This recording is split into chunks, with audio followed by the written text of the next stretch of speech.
hello, Nancy here, and a friend of mine asked me to do this little video that I'm about to do, and I said, you know, that's probably a good idea.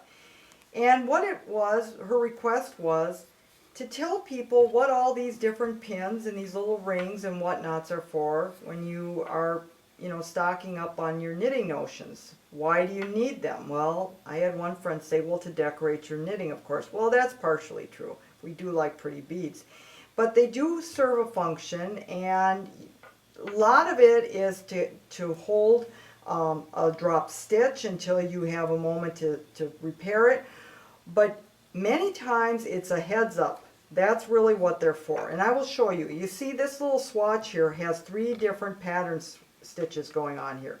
We have reverse stockinette, we have garter, we have stockinette. And I'm going to give you an example of why you would maybe want to put a stitch marker there. Because as you're knitting something and it gets kind of mundane and you're strolling along and it's like I'm not even thinking about it, it's nice to have a marker that says my pattern's changing.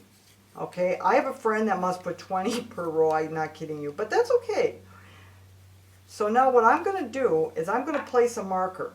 Okay, and obviously they come in all different shapes or sizes, and they're bouncy, and that one just flew on the floor. Okay, so now I'm putting this marker here, and that's telling me there's a pattern change. So now I'm going to go into my next section.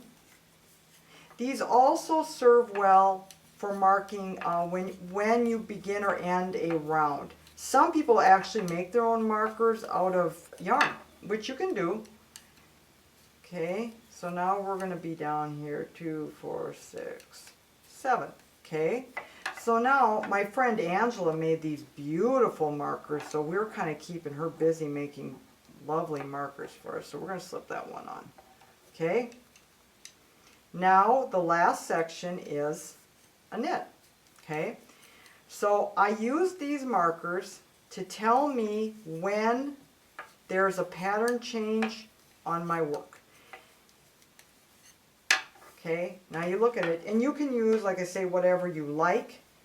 Obviously, you don't want something that snags your work, so you want to be careful. Which brings me to my next subject, is pins. Notice these pins. These pins are coilless. That is important. If you put any pins in your work that has a coil, that coil very easily can and will get caught in your knitting, and it will ruin your knitting.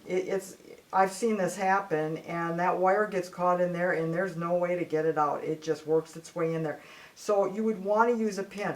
Some people use these for markers, which is fine on a sock, but when you come back later and we do our mistakes, you'll see this has a great spot to pin a stitch that's slipped or dropped or something that needs special attention.